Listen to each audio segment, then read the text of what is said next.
Hello friends and welcome to another exciting Wild West prop build. We're building a box of dynamite today. Why? Because it's really a cool prop that can add to almost any scene, and I wanted to do this because it looked like fun.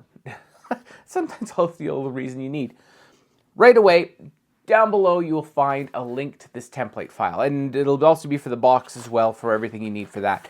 So it's laid out 2 up, and I'm going to suggest that you go get this printed on a laser printer. If you have access to one or know somebody with one, print these on laser printer because these are going to be kind of exposed, and inkjet printers have a habit of running where laser printers are actually printed and the final result is plastic, which means it's more resilient and it won't run with some of the treatments that we do with it because I don't know how the final step will react with it.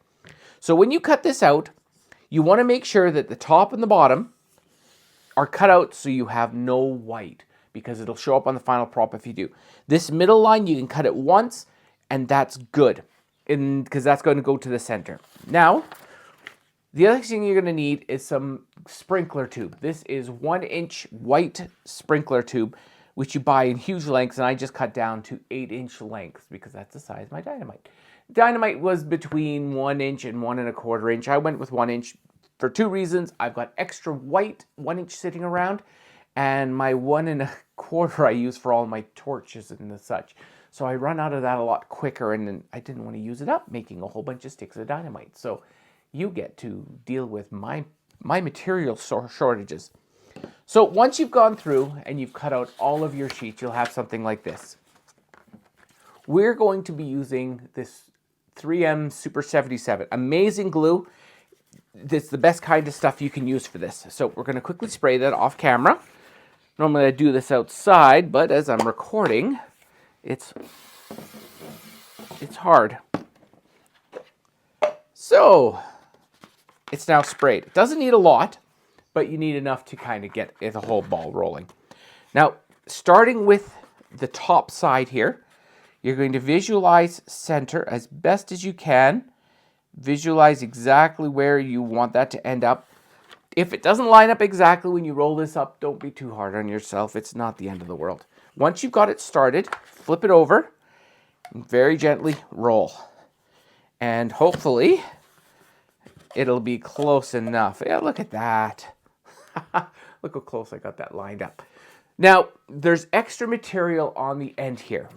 I leave it so depending on if you have a slight misalignment or something like that, you've got the material there. Take scissors and butcher the end up. It doesn't have to be anything specific, but you want to leave about a 1/2 inch there. Now, starting at the seam, we're going to push that inside and follow that around the whole stick of dynamite. And you'll end up pushing that in and completing the end cap. Same thing on the other side. Take your scissors, cut it down to about a 1/2 inch. If you get comfortable, you can do this part when you cut it out, but I leave it just in case there's any kind of deviation or I don't perfectly center it. Starting at the seam, push that in first because that is what you want the most bonded. Follow around the circle, put it in. Okay, that is our stick of dynamite. Now, you're going to have a whole bunch of these tubes left over, and I did before, but I screwed up, did this whole sequence, and then failed to hit record. So using this white tube, what you're going to do is you're going to push it in, before the label's on, of course. You're going to push it into the foam and spin it. And the serrated edge will cut through the foam, and using these exercise mats, which hopefully you have pieces lying around for. It's funny, if you look at this profile here, that's the top of the barrel from last week. You can see that I cut out a whole bunch of circles that I'm going to be using next. So, my little bag of circles, you'll end up with something like this.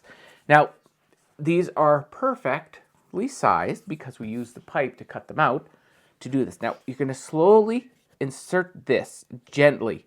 You don't want to you don't want to do the 10-pound gorilla and push it down too far. You just want it to go down far enough where it looks like it's got a nice seal in there. Flip it over, do the same thing, stick it on in. Oh, that one slipped on me. That's okay. There we go. It's in. Now, using some hot glue, we're going to go and around the perimeter of the top. Hopefully I'm on the camera here. Yeah. Around the perimeter, you're going to put a bead of hot glue. And then you're going to just quickly do it over the middle. You can leave it just like that. Or you can be a little bit more risky. This is not suggested. Don't follow this one. Lick your finger. It will be all wet. And what you can do is you can use it to smooth that out and really push it into place and get it exactly where you want it to. Be careful though, because you can burn yourself so quickly doing that. So do the same thing again.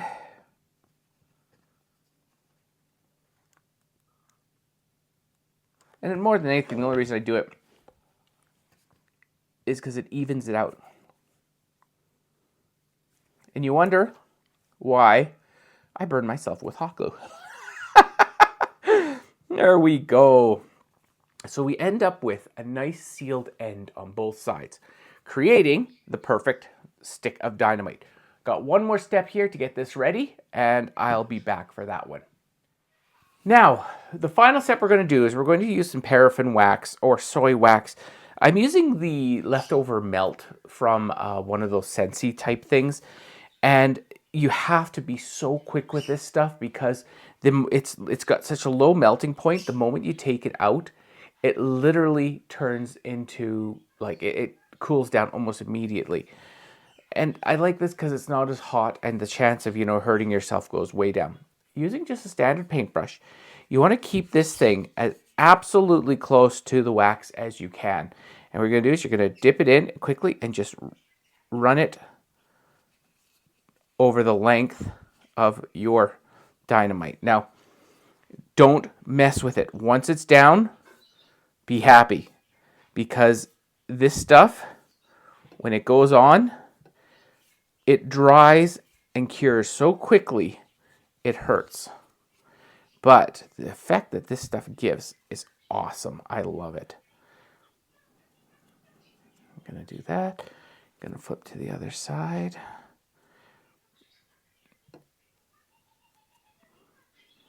There we go. And just like that, you've got the dynamite looking so much more realistic because it's got a little bit of aging. Now, this wax is in such a state that if there's an area that you don't like, you can just rub it off. And what it does is you just end up with a really good looking stick. And each one's going to be slightly different from each other. And that's what we're going for, because when you do it, it ends up looking that little bit more realistic where you're going, oh, you know what? That's convincing. So you start putting these together into a box, which will be the next step. You can see that it looks authentic. Anyways, I'm going to keep on going. I'll talk to you after, and we're going to start working on the box. Now, I apologize for the sound. I don't have my microphone out here, but I figured I would kind of bring you along for the ride on the box. Now, I am using what I would consider some of the worst lumber I've ever had. Look at the bow in that. I haven't been able to use it for anything. So what did I do? I'm turning it into the Dynamite box. And you can see those edges, just how curved they are. But this lumber is perfect for it because it'll actually add to the authenticity of the actual box, warping with age and of the time. I don't know if they had that much kiln-dried lumber that they had access to out in the... They probably did. I'm probably a little bit off on that. So now, all I'm going to do is I'm just going to go through. I'm going to take a sander. These edges... I'm going to take a sander and sand it down a little bit just so I have a nice rough surface. This edge here, I just took a standard handsaw to it. Just a standard handsaw. And just roughed it up so it didn't look as clean. Because you have to think about the surfaces that would be hit. I'm not building a lid for this because, let's be honest, if you're putting this thing out as a prop, you can build a lid just as easy. All you'll have to do is, of course, the plan has this measurement down here. If you're going to build this as a solid item, like complete, when you build your lid, or when you build this, knock an extra ½ an inch or 3/4 of an inch off of that, so the lid will come down, sit inside, and then you can just put 2 rims on the outside, and it'll lock that lid on perfectly and easy. It's all about absolute simple construction, and you don't want it to be too clean, because this would have been one of those things that, that it would have been thrown together to serve a purpose, because most likely at the end, like pallets and such, they're discarded. So anyways, I'm going to go through and just do some quick sanding, and then I'm going to, oh my god, look at that. That is my steel wool and vinegar mix, but it happened to sit in the garage all winter and dried out, so I threw some more vinegar in to mix it up to try getting some age onto this.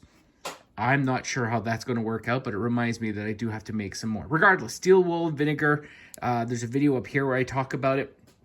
Regardless, I'm going to get this box all done, and we're going to talk about getting the dynamite into here to make it look good. See you in a few.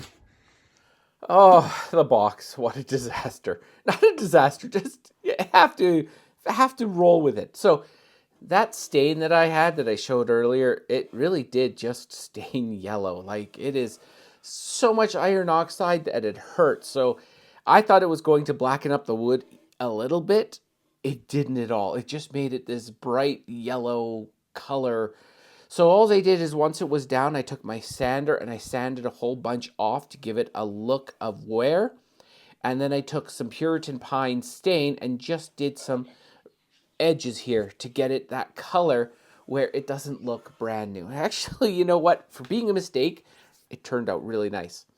Now, this here, you'll find it down below as a label. Do I have it here somewhere? The label you will find online. It'll come in 3 parts. You'll have this here, and then these 2 outside edges. All you'll want to do is when you go to bind these 2, line up those bullets, put a tiny bit of tape in the center, because you need to glue the back of this. Then you can glue this on, then you put the glue on the back of the circle, and then you line it up where you want it and glue that on.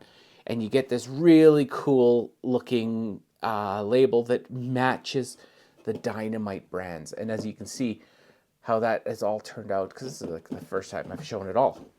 Now the next thing I'm going to do is I want to have some straw. But I find straw is very messy. It breaks and gets all over the place, and it's not super resilient. So I had in my backyard from the summer, which I left it to keep my ground stabilized, a whole bunch of corn stalks, and all the leaves have been sitting out and getting old. So I'm going to go through, rip it all up, and it's going to be the base underneath here. Now the base here, you'll see that all I did is I took a piece of cardboard about yay high. You can do whatever height you want. And I put it underneath and just folded it up. Took a piece of standard coroplast, cut it out, and put it in exactly on the top so it fits perfectly. Brings up the height so I don't have to do like 3 rolls of dynamite.